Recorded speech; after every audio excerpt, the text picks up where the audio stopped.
In our top story tonight, the 8% pay reduction is in effect territory-wide for government employees.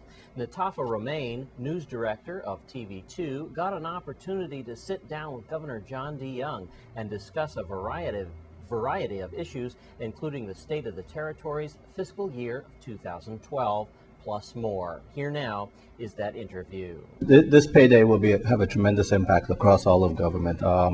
I think it'll take away a tremendous anxiety that people have had for a very long time.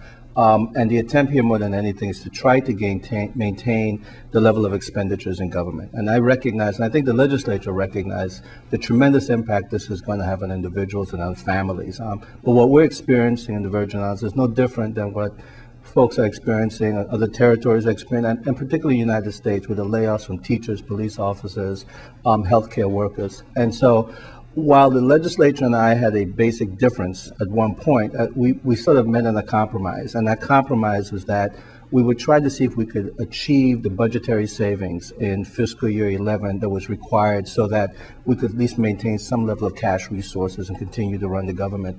And so the Economic Stabilization Act was that attempt to, one, reduce our expenses, and the 8% will achieve at least a savings, a budgetary savings of $8 million in fiscal year 11 up to September 30th, and an estimated 30-something in fiscal year 12, so that we can reduce what was an estimated $90 million shortfall altogether. But the important part of the Stabilization Act is that it's a way to match our expenditures with our revenues. And the fact is that given the economic climate of what's happened since 2008 all the way through, the revenues that are coming into the government, the resources we have reduced tremendously. There's been a lot of criticism from the public and folks directly affected by this plan, some claiming that they were not asked for their input. Is that a fair assumption?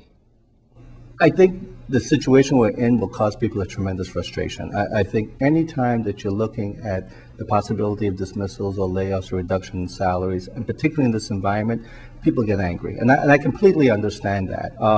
We have shared the information since the state of the territory, and even before. We've consistently said that this year was going to be a very difficult year. As I said, I've met with the unions 4 times. We've constantly shared with the legislature what's taking place. I've appeared before both chambers of commerce, let them know what's taking place. I've gone before the Hotel Association. So we've shared information. I don't think that people were putting it all together to a certain extent, and we'll continue to communicate, continue to go out there. We have the benefit of only having one level of government, which means that any decision we make goes straight to the consumer, goes straight down to our taxpayer. We don't have the luxury of going through 3 levels of government. So there's a direct connection. And as long as we continue to communicate, I think people will understand. And we want to thank TV2 for sharing that interview with us tonight. And in other news, a cold case heats up as a suspect in a murder dating back to 1999 is found by the Virgin Islands Police Department when checking a database in North Carolina. Melody Rames of the Virgin Islands Police Department has the story. Cold case detectives on St. Croix brought 30-year-old murder suspect George Hartford Lewis Jr. back to St. Croix to face charges in the 1999 beating death of Juan Antonio Cruz. Lewis, who was restrained in handcuffs and shackles, arrived at the Henry E. Rosen International Airport just after 9 p.m. on Wednesday, July 27th. He was taken to the Wilbur Francis Command in Frederiksted, where he was charged with murder in the first degree and carrying or using a dangerous weapon during the commission of a crime of violence. Lewis fled St. Croix after striking Cruz on the head with a pool cue while at the La Milagrosa bar on Company Street in Christiansted.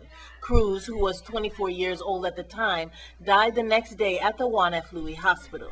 Lewis was on supervised probation in North Carolina when St. Croix cold case detectives ran his name through the NCIC, the National Crime Information Center. The detectives then requested a warrant for his arrest on July 13th. Law enforcement in North Carolina arrested Lewis based on the warrant and held him for extradition.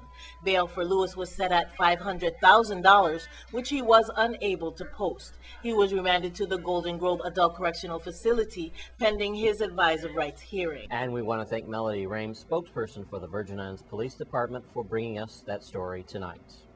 And also tonight, the Young Scholars Camp had an open house at the University of the Virgin Islands Great Hall this afternoon. And tonight, I get to hand it over to Clarice Clark, spokesperson for the University of the Virgin Islands Cooperative Extension Service, to tell us all about it. Hi, I'm Clarice Clark. I'm the Public Information Specialist for UVI Cooperative Extension Service. And today it's really a wonderful day at the Extension Service. We have our Young Scholars Camp with the 4-H Summer Academy, and they have an open house. And they're going to be telling us what they have done for the last couple weeks at UVI. It has been a pleasure for us to have approximately 32 young people here at UVI for our 4-H Summer Academy since June the 27th. The camp ends on August 5th, and we already know that based on what we've seen here today in the open house, that they've learned quite a bit. But you're going to get to see a lot more if you come to our closing program here on St. Croix on August the 4th at 6 p.m. at the St. Croix Educational Complex. And so we're excited about developing their minds and their talents and their ambitions. And we tried to do that through a variety of topics, including writing and mathematics and science, and we've done some work in sewing and cooking and various other robotics. I can't leave out robotics and science. So we try to combine academics with just some fun activities as well. My name is Bria Mitchum. This camp, I really like it because I learned things that I've never done before, and I would just love to come back to this camp again. My name is Deidre Matthew, and I go to this camp, and it's a lot of fun, believe it or not, and I love cooking. She mentioned cooking because today the parents who are attending the open house get an opportunity to sample a lot of the goodies that you see here on the table.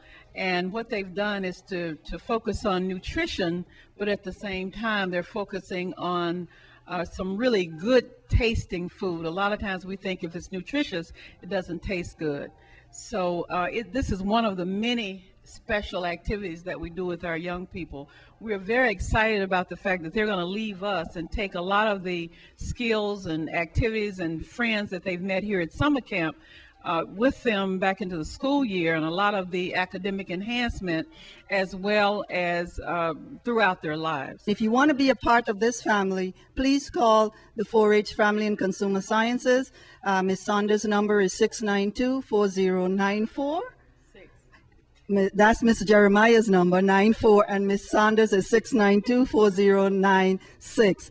Or you could call the Extension Service at 692-4080. And thanks to Clarice Clark for bringing that story today. And before we go to a break, we want to bring you your updated weekly Crime Stoppers report. Here's Judy Fricks. This is Judy Fricks with your weekly Crime Stoppers report.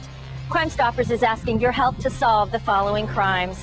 If you know something, say something, as law enforcement cannot control crime without the help of the community. On St. Croix, for the last several weeks, many shooting incidents have occurred that have either left people seriously injured or dead. The victims range in age from 18 to 41 years of age all over the island.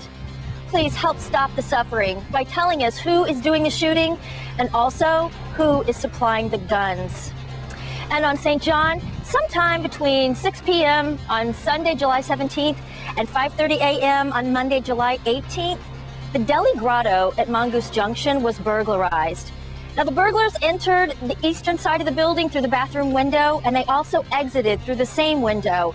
They were able to get $2,500 in cash that was taken from both the safe and the cash register.